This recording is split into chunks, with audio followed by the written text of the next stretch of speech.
Every good story needs a good villain. Batman had the Joker. Superman had Lex Luthor. The Avengers had Ultron. X-Men had the Apocalypse. I could go on for a long time. Screenwriters and novelists know that what makes a great story is not just the characters, it's not just the setting, it's the conflict. A kind of juicy conflict that just sucks you in and forces you to take sides and wonder who's going to prevail in the end. The hero or the villain, the bully or the underdog, good or evil. Now, the historian of 1 Kings must have known this, because when it came time to tell the stories about God's special agents, Elijah and Elisha, he paid very special attention to very accurately and comprehensively introducing us to the two villains in the story. Evil King Ahab and evil Queen Jezebel. One biblical scholar did a count and realized that more ink is spilled, more words are used to describe how evil Ahab and Jezebel were than were used to describe Pharaoh or Goliath or Judas or Pilate.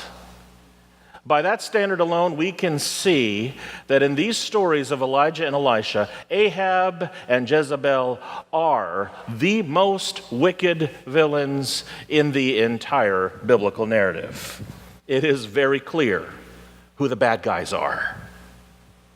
And last week, Justin and Matt introduced us to the good team. A man named Elijah who burst onto the scene out of nowhere, ready, swinging away to jump into the ring with Ahab and Jezebel. He carried no gun. He wore no boxing gloves.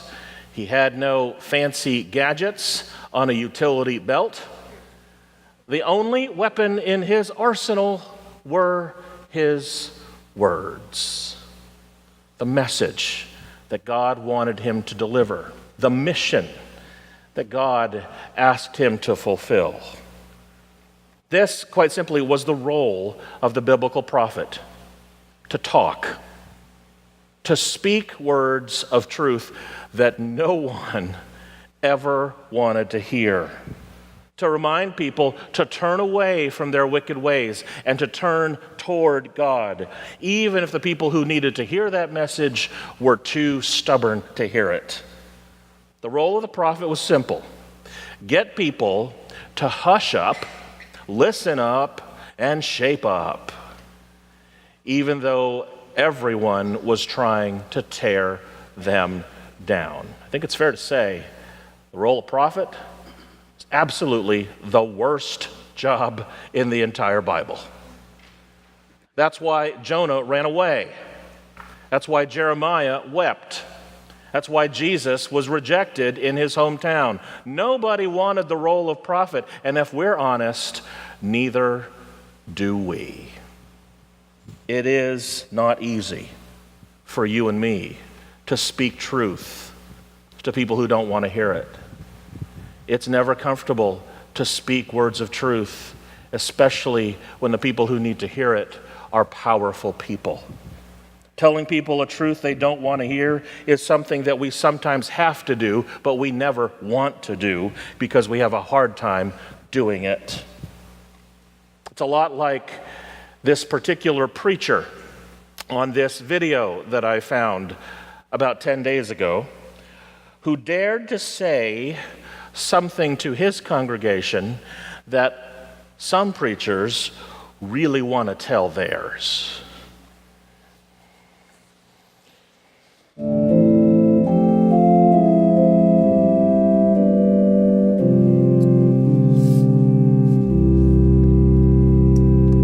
Today's reading comes from the book of Proverbs.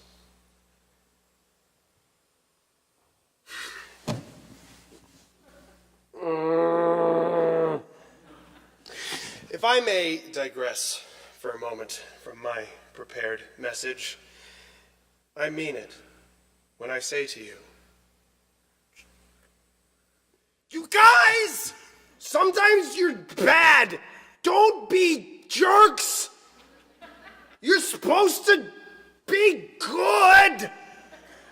I'm in my office every day and somebody comes in and they're like, hey, whoops. I'm like, don't.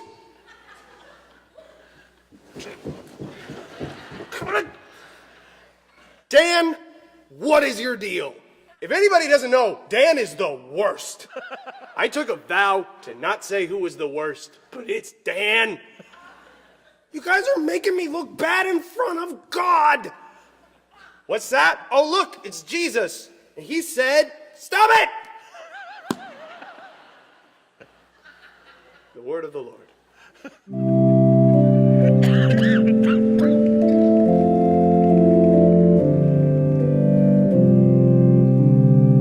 Stop it!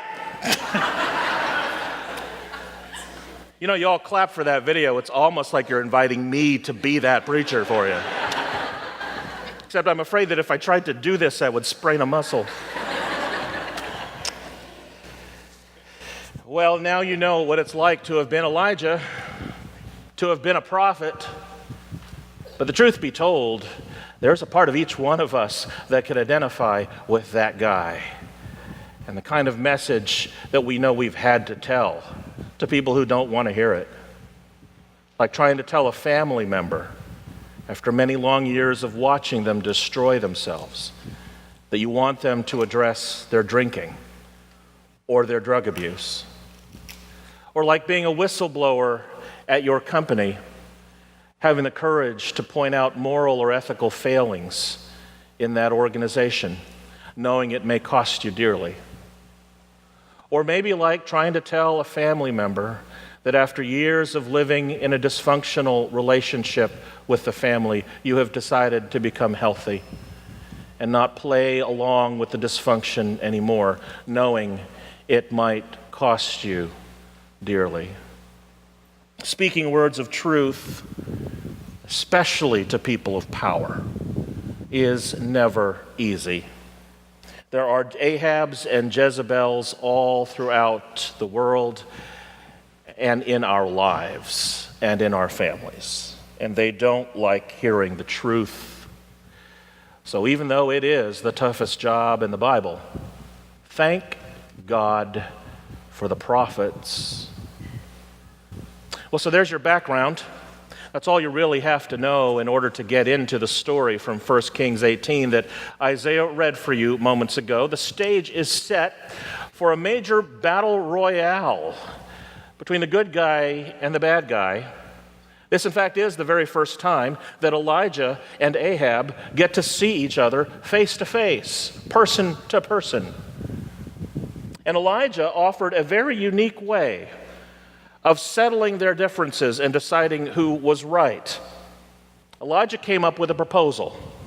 They wouldn't duke it out, they wouldn't debate, but instead they would have a contest. And you heard what that contest was. It would be a contest with 2 altars. Elijah said, "Okay, Ahab, let's settle this once and for all. I'll tell you what, why don't you take all of your priests who are loyal to your false god Baal, and I'll even let you combine that with all of the false priests that bow down to your wife's false god, Asherah. That's 450 of your priests, 450 of her priests, for 900 priests. I'll let you bring them in. And up against them will be all of the prophets of my God, Yahweh." Now, Ahab, as you know, you have rather successfully killed all of the other prophets of Yahweh, which means I'm the only one. So how about it? We'll have a contest between your prophets and God's. Now, Ahab was no dummy. He may have been wicked, but he was no fool. And he knew a good deal when he saw one. He saw 900 to 1 odds, and he said to himself, I'll take those odds. No problem, Elijah, you're on. Elijah went on. He dictated the terms of the contest. He said, instead of hand-to-hand combat or a fight to the death, Ahab, I and your prophets will have a fight to the fire. The first team to have their God send fire down from heaven onto their altar is the winner. And that God is the one true God. So, if you can imagine, the playing field was simple. 2 altars. One altar for 900 prophets of Baal and Asherah. And then on the other side, one altar for Yahweh, the one true God. Now, here is where it gets really interesting for us.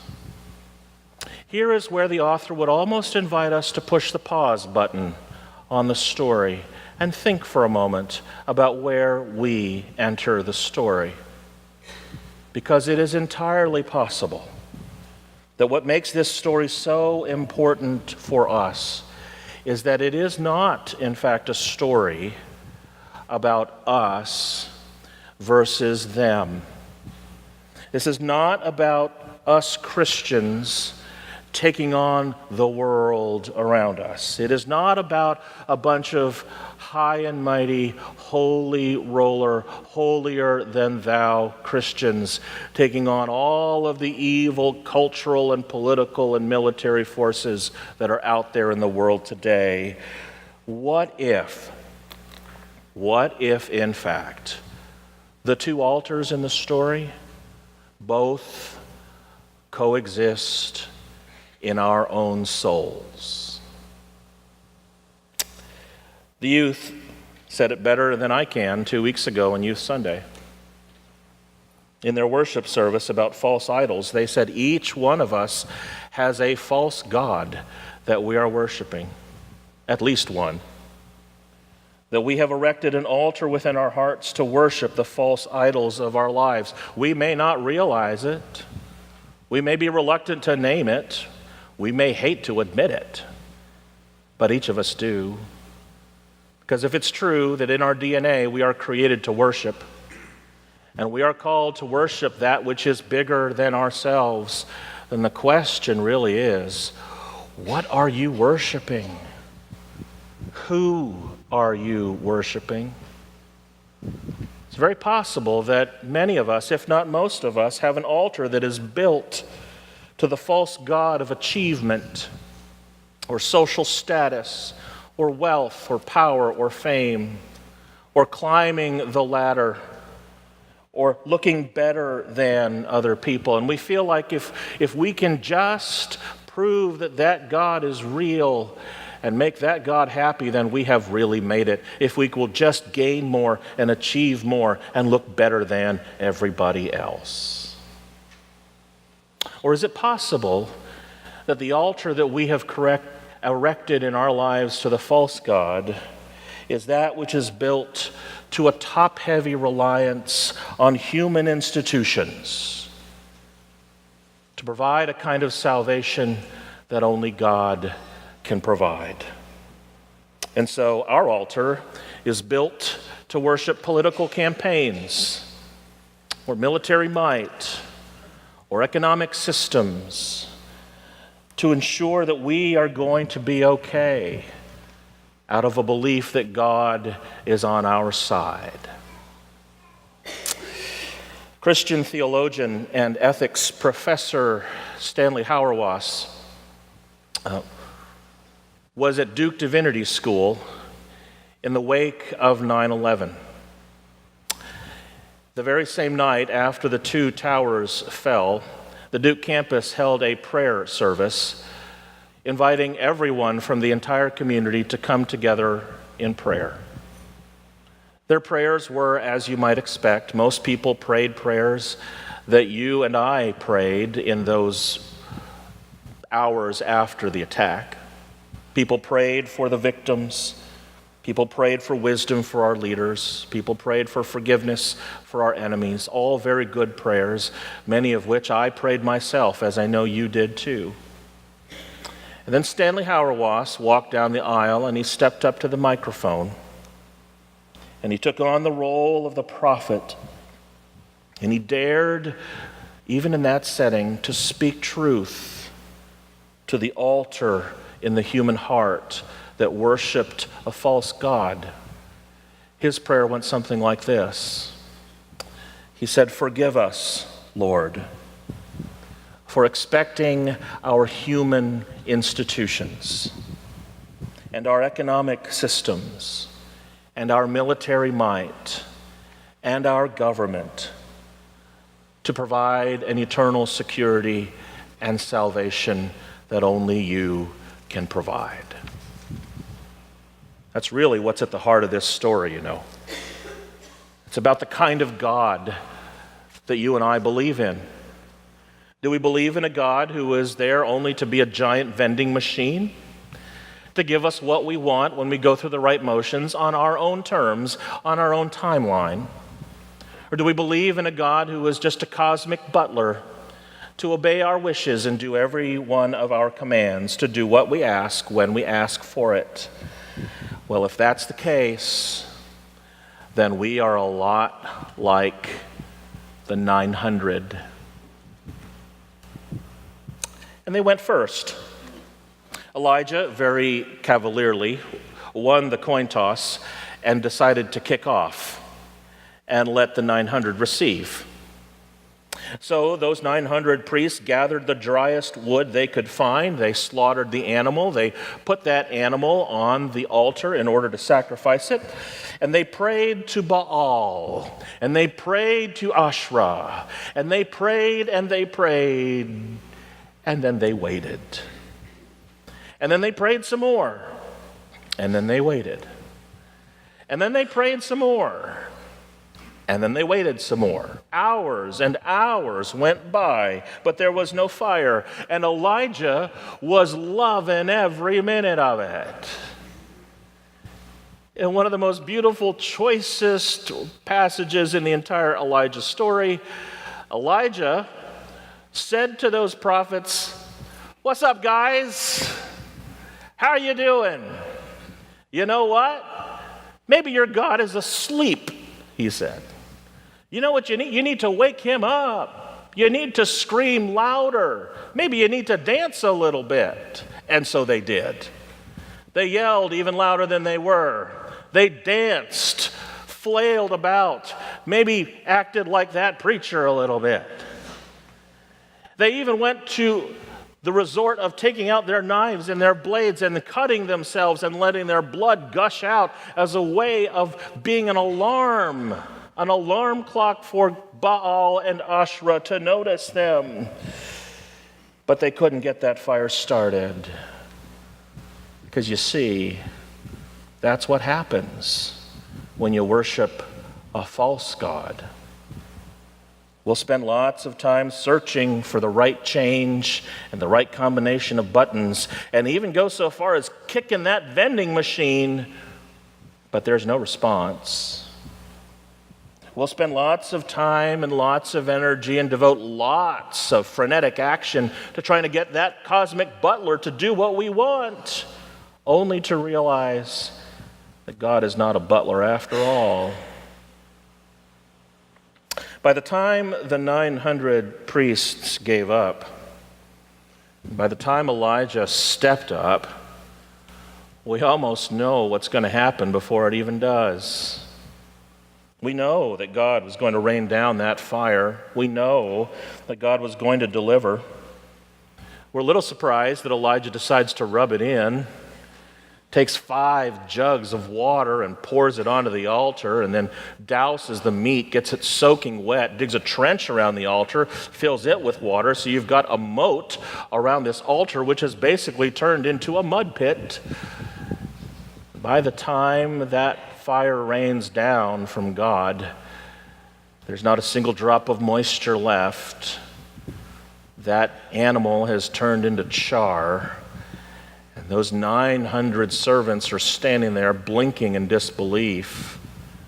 And we shouldn't be surprised, except for this, that if we're really honest, when that happened, you and I, we were standing next to the other altar in the story. Oh, there's plenty of conflict in the story. But to say only that we are Elijah and that Baal and Asherah and the other prophets and priests and the Ahabs and Jezebels are found all throughout the world, people who are different from us, people who are in conflict with us, people who are out there, that is to miss out on the power of this story for you and me this morning, because it's too easy to let us off the hook. If we're really honest this morning, if we take a spiritual inventory of our lives, we will discover that we have not just one, but multiple altars erected to many false gods in our souls that we turn to for the kind of security that only God can provide. And if it's been a while since you have seen a demonstration of God's fire pouring out into your life and setting your spirit on fire with a boldness and courage and assurance of your faith, if it's been a while since you've seen God rain fire down on your spirit, then maybe it's possible that you've been standing next to the wrong altars this entire time. I'm not going to ask for a show of hands to see how many of you this applies to, but I can rest assure you, if I did, my hand would be raised among yours. In a few moments, we will be inviting you forward to an altar. This communion table is our altar today. And as you step forward, as you get up from your pew and walk down the aisle and approach this altar, my prayer is that for you, with every step that you take to come near to this place, it will be a step that you choose to take away, to walk away from all of the false gods and the false altars that you have erected in your own life.